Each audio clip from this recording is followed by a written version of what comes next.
Sí, se se ve, ve, profe. profe. Bueno, la unidad 3 se refiere a tecnologías de red de área local, ¿sí? Las redes LAN. Vamos a ver la familia de protocolos de la IEEE referido a tecnologías LAN, que es el estándar 802. Vamos a hacer un pantallazo de algunos de estos estándares y hacer hincapié en el 802.3, que como les decía es el protocolo por excelencia de la red de área local, que es Ethernet, con todas sus variantes en velocidad y tipo de cableado. Y una vez que tengamos el concepto de eso, podemos ver cómo funcionan los puentes o los bridge, que es un dispositivo fundamental o su funcionamiento por lo menos comprende, digamos, la tecnología que se ocupa actualmente en las redes locales, que son tecnologías conmutadas, que nace con el puente y se expande a lo que son los conmutadores o switches, que me permiten conectar estaciones de manera full duplex a una red local. Después algunos protocolos que complementan el funcionamiento de esto, como el Spanning Tree y como el etiquetado de LANs virtuales o VLANs. Así que bueno, vamos a repasar un poquito todo eso al final de la unidad. Para ubicarnos un poquito en contexto, donde estamos parados, nosotros tenemos redes locales o LANs y redes de área extensa o WANs. Y dentro de esas dos categorías de redes, dependiendo de su tamaño, si son locales o extensas, tenemos redes del tipo broadcast, que estaba referido a la topología de la red, ¿sí? Puede ser de broadcast o puede ser punto a punto. Dentro de lo que son las redes broadcast está Ethernet, que es lo que vamos a ver nosotros ahora. En redes WAN, en broadcast tenemos las conexiones satelitales o las redes de KTV. Y en redes punto a punto también tenemos protocolos de área local, no tan extendidos como el HIPPI, que es un protocolo de la ANSI. Y bueno, como les decía también, las LAN conmutadas, que es Ethernet, pero aplicado con conmutadores o puentes. Y en el lado de las redes WAN tenemos Frame Relay o Frame Relay y ATM. Y también hay algunas otras más. Acá, o sea, esto sería como un pantallazo nada más, un resumen, y ubicarnos un poquito en el contexto de dónde vamos a ver esta unidad. ¿Está bien? Bueno, yendo ya directamente con la familia de la IEEE, el 802, está organizado de esta manera. Tenemos una capa física con todas sus variantes, que ahí es donde está lo más importante de estos estándares. Y después tenemos dos subcapas de la capa de enlace. Fíjense, a la derecha está la capa física y la capa de enlace. Bueno, dentro de la capa de enlace tenemos dos subcapas. Vamos a marcar acá, que serían esta y esta. Que una está referida a los dispositivos intermedios, que es la parte de bridging o de puenteo, si queremos traducirlo, que es el 802.1, y la 802.2, que es la parte de enlace lógico, que es como una capa que aglutina, ¿no es cierto?, todas estas capas físicas que tenemos acá abajo. ¿Está bien? Dentro de la capa de enlace también, fíjense, tenemos esta parte acá, que es la de acceso al medio, que era lo que vimos, el último tema que vimos de la unidad 2, control de acceso al medio. Entonces cada capa física tiene asociado un protocolo de acceso al medio. Fíjense, el 802.3 tiene su capa física y su capa de control de acceso al medio. Esto generalmente va de la mano, ¿sí?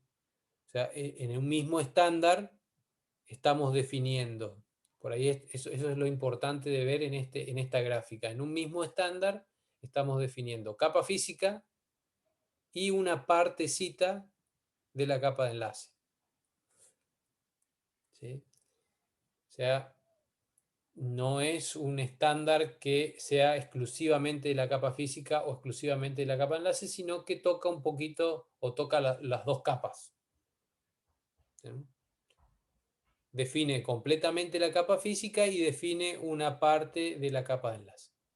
O también, si no se utiliza esto, porque podemos no utilizarlo, directamente la capa, ¿qué vendría arriba de la capa de enlace? ¿Qué estaría acá arriba? Después de la capa de enlace, ¿qué viene?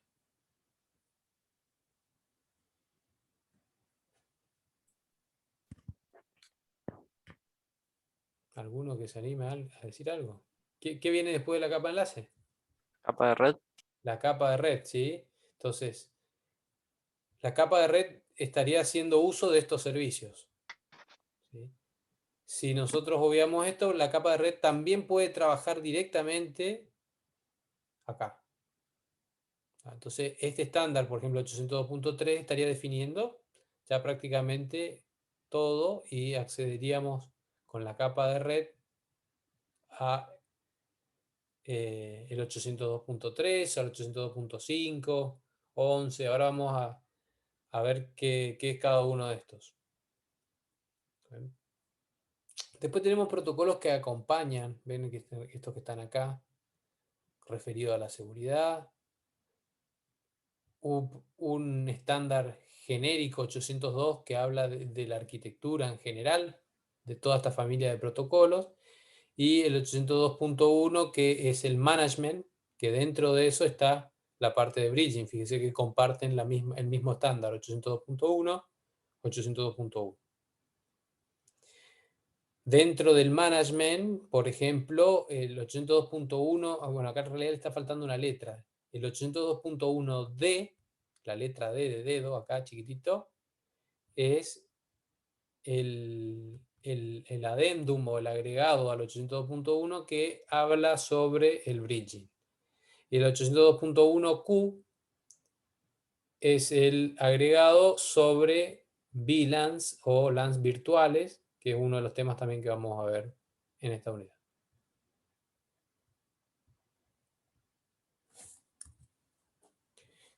¿Qué son cada uno de estos numeritos? 802.1, 2, 3.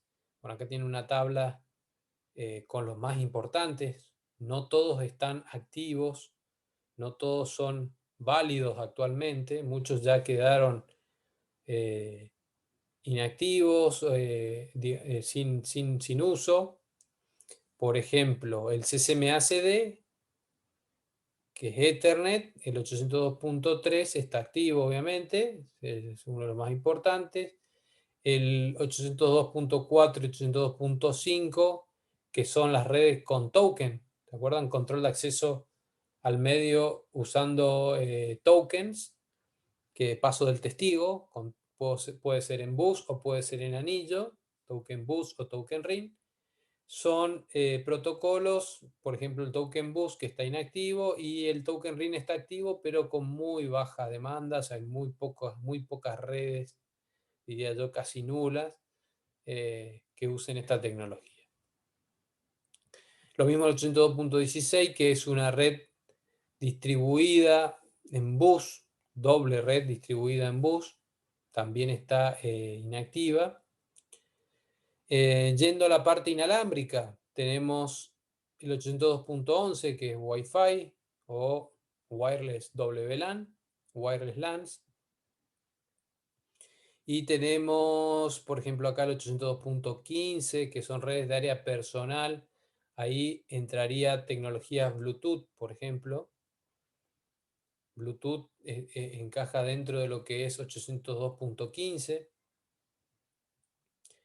Y bueno, dentro de a su vez, dentro de estas tecnologías, por ejemplo, dentro de 802.3, tengo un montón de variantes que ahora vamos a ver con diferentes letras acá, 802.3 D, 802.3 AB, AZ, AE.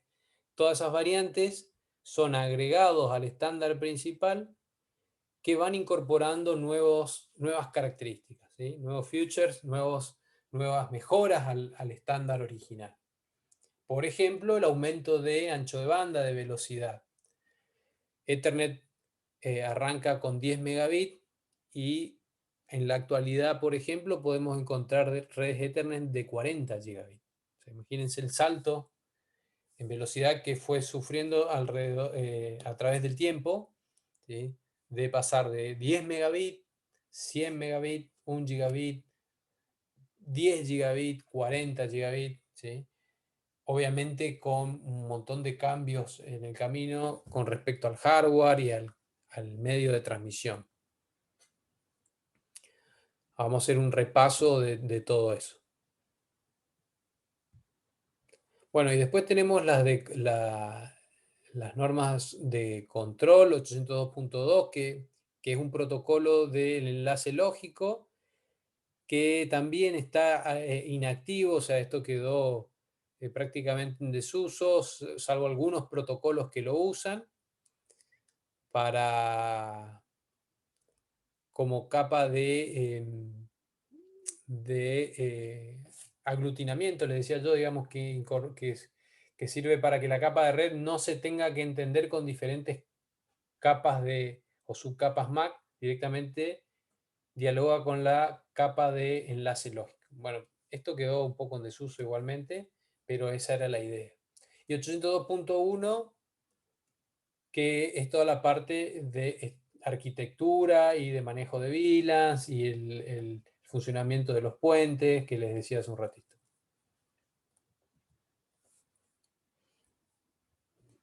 Bueno, acá ven lo que les decía de las letras, por ejemplo, 802.1D, que es la parte de puentes transparentes, la de 1Q, que es la de redes locales virtuales o VLANs, la 802.3U, que es Fast Ethernet, X, que es Ethernet Full Duplex, y control de flujo. O sea, esta parte acá agrega la conexión con puentes transparentes o conmutadores. 802.3Z, que es Gigabit Ethernet, AB, que es Gigabit Ethernet sobre UTP, categoría 5. Después tienen, por ejemplo, una función que se utiliza mucho, que es agregación de enlaces, que está en el 802.3 AD. Agregación de enlaces se refiere a poder agrupar.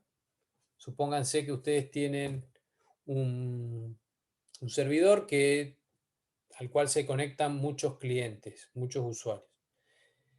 Si todos comparten la misma velocidad, por ejemplo, usuarios y servidores, o clientes y servidores, por decir un ejemplo, redes de 100 megabits o de 1 gigabit, y el servidor es el que recibe toda la carga, lo que pueden hacer ustedes para no saturar el enlace del servidor es aumentar el ancho de banda del servidor agrupando enlaces. Por eso esta es la agregación de enlaces.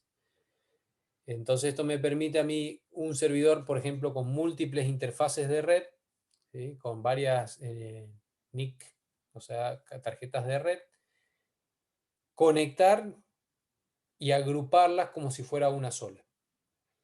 Entonces yo puedo conectar 4 tarjetas de una misma estación, de un mismo cliente, en este caso del servidor, conectar las 4 y agruparlas como si fueran una. Entonces pasaría de tener de 100 megabits, pasaría a tener 400 megabits. O si tenía 1 gigabit, va a tener 4 gigabits por segundo al agrupar esas 4 tarjetas de red.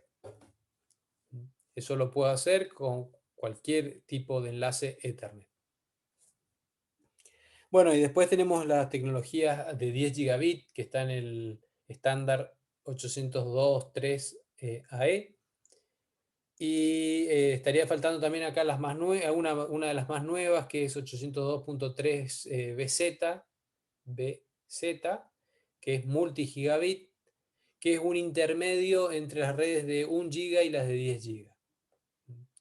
Las de 1 GB y las de 10 GB, o sea, el salto ahí es de 10 veces y muchas veces las redes de 10 GB son todavía muy costosas para, para una red local con clientes que tienen todavía, digamos, tecnología antigua, entonces, o el cableado no soporta 10 gigabit, entonces ahí en ese nicho es donde aparece 802.3BZ que permite aprovechar cableado ya existente, categoría 5E, en realidad 5E, no 5, ¿sí? Categoría 5 ya solamente soporta gigabit. 5E, que es el 5 extendido, soporta redes de multigigabit, hasta que de multigigabit estamos hablando de 2.5 gigabit y 5 gigabit.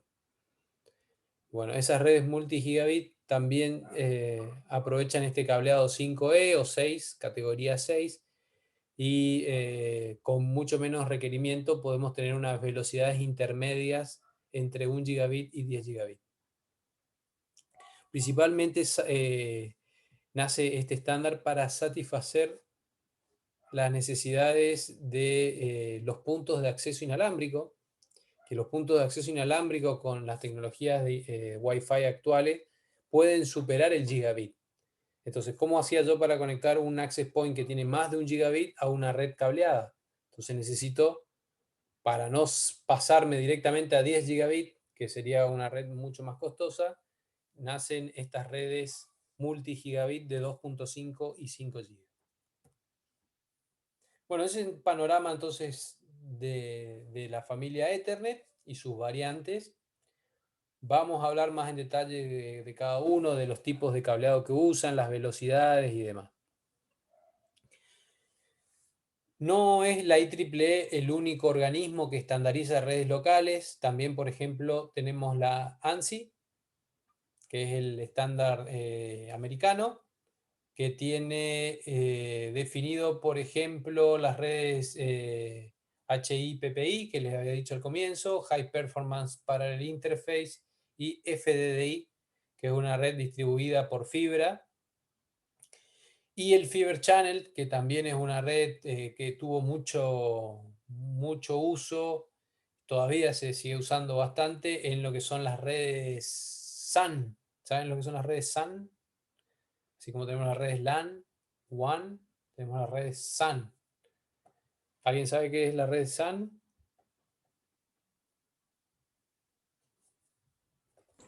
No, profe. Redes SAN se refiere a redes de almacenamiento. ¿Sí? SAN, Storage Area Network. Redes de almacenamiento o de área de almacenamiento, las Storage Area Network, son redes que conectan discos con servidores.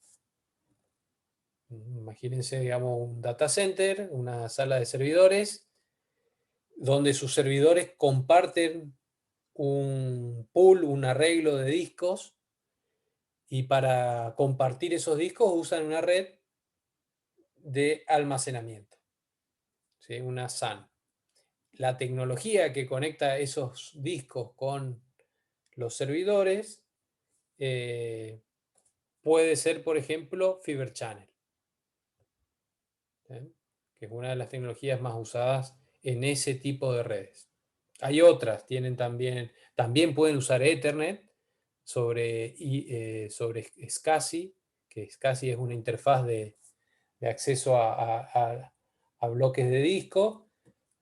Pueden usar iSCSI, por ejemplo, que usaría Ethernet y el protocolo IP para acceder a los discos y compartir así un pool de discos con una sala, con un grupo de servidores, ¿no es cierto?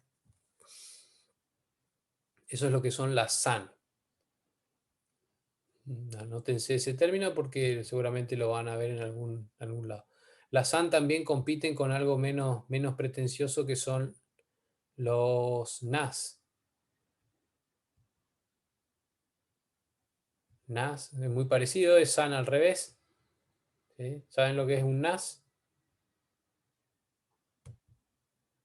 ¿No tienen ninguno en la casa? Profe, yo sí eso escuché cuando un día estaba tratando de investigar o comprar.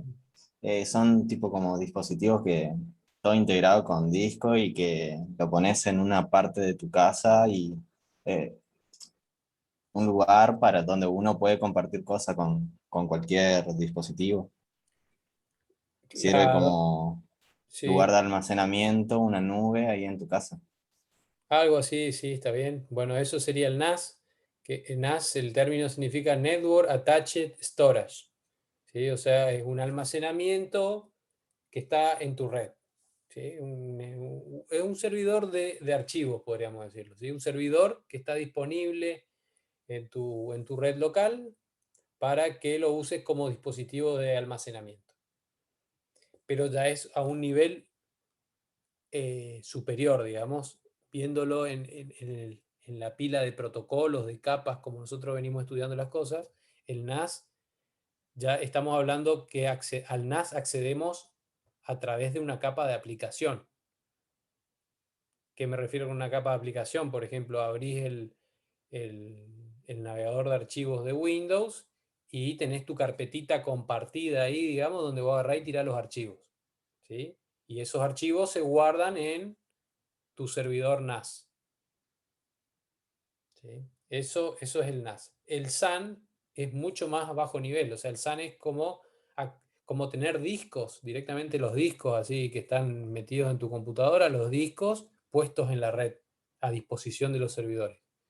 Entonces, cuando yo configuro un servidor, ese disco que está en la red lo veo como un disco que está directamente conectado al servidor.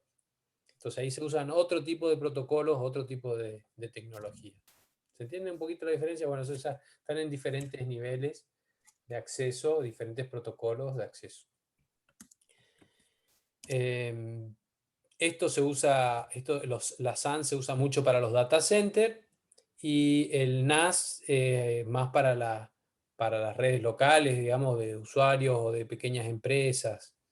Eh, Esto es más para un data center más grande y esto para algo más pequeño, ¿sí? ¿Puede ser para un negocio, profesor, eso? ¿El El NAS? NAS. Sí. Sí, sí, sí, sí, puedes ponerlo en tu casa, en el negocio. O sea, y es una computadora preparada con almacenamiento, o sea, está pensada para almacenamiento. Entonces tiene discos más grandes, tiene varios discos, no tiene uno solo. Eh, Generalmente vienen con alguna especie de arreglo de discos o un RAID, que lo que permite es que si un disco falla, no se te pierdan los datos, ¿sí? Entonces tiene un arreglo redundante de datos y ya viene con un sistema operativo que te permite directamente acceder al dispositivo y configurarlo para compartir armar estructuras de carpetas y lugares para compartir, digámoslo, con diferentes protocolos esos archivos que en definitiva que los vas almacenando en el NAS. Bien, entonces vemos un poquito que además de la IEEE tenemos otros organismos que no fueron protocolos muy, muy felices, digamos, salvo el Fibre Channel, que sí se ocupa en la SAN. Estos otros dos quedaron opacados por Ethernet, que es el que se utiliza actualmente. Tanto IEEE como ANSI son adoptados por ISO, que es el organismo internacional de estandarización, que le asigna, digamos, a cada uno de estos protocolos su propia nomenclatura.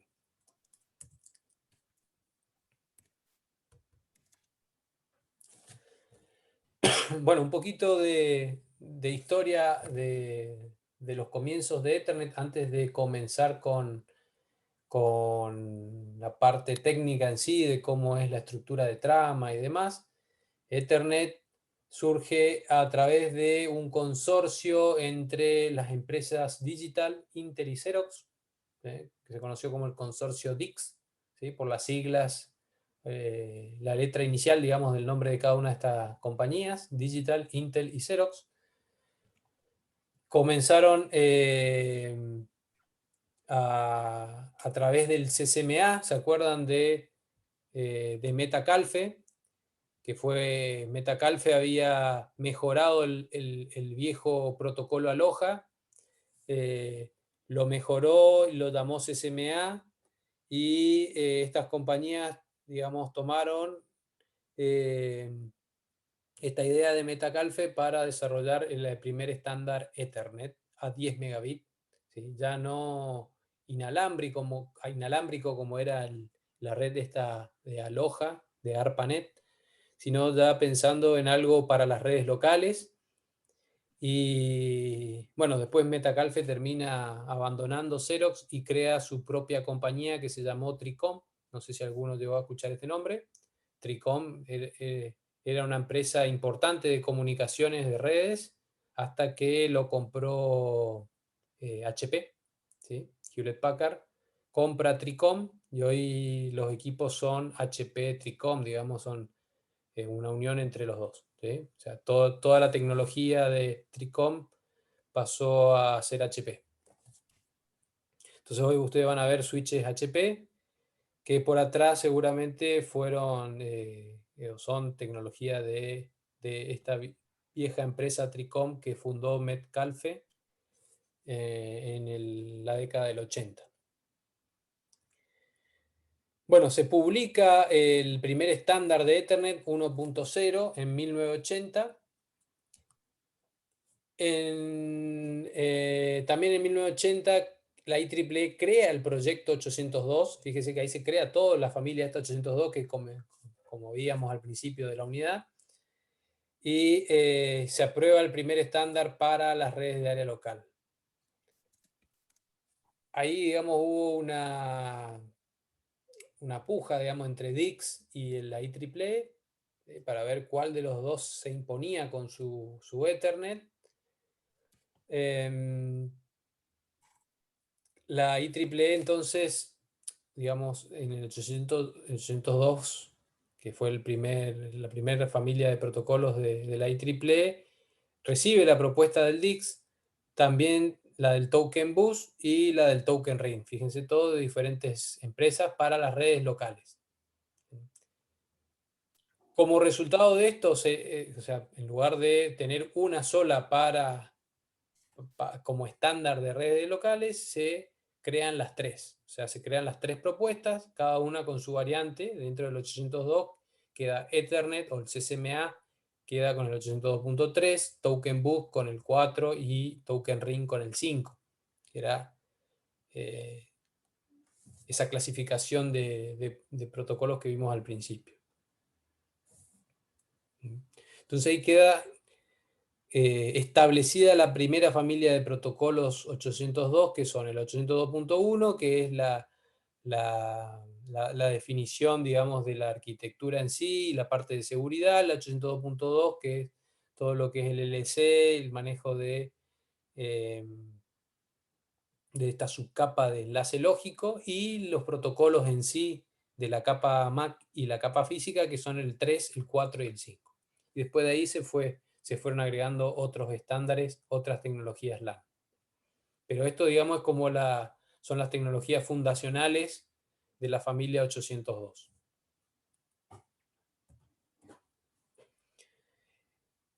Bueno, siguiendo un poquito con la historia, antes de entrar en la trama y antes de que se nos termine el Zoom acá, en 1983 se aprueba el CCMA-CD con una pequeña modificación respecto al DICS, que el campo EtherType es reemplazado por la longitud.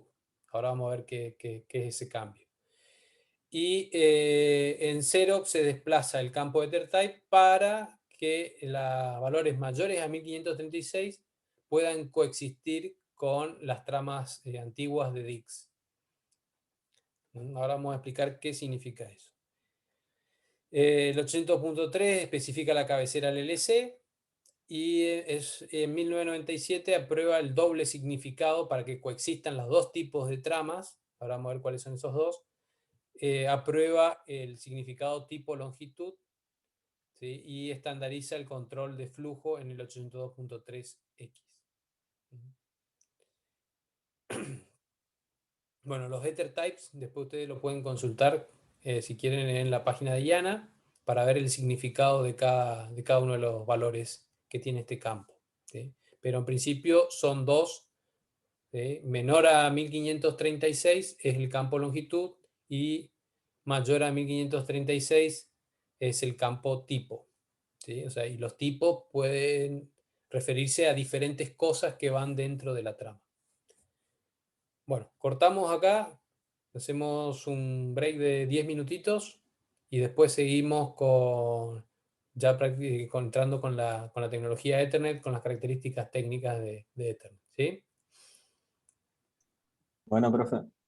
Dale. Bueno, cortamos un ratito, 15 minutitos y ya volvemos.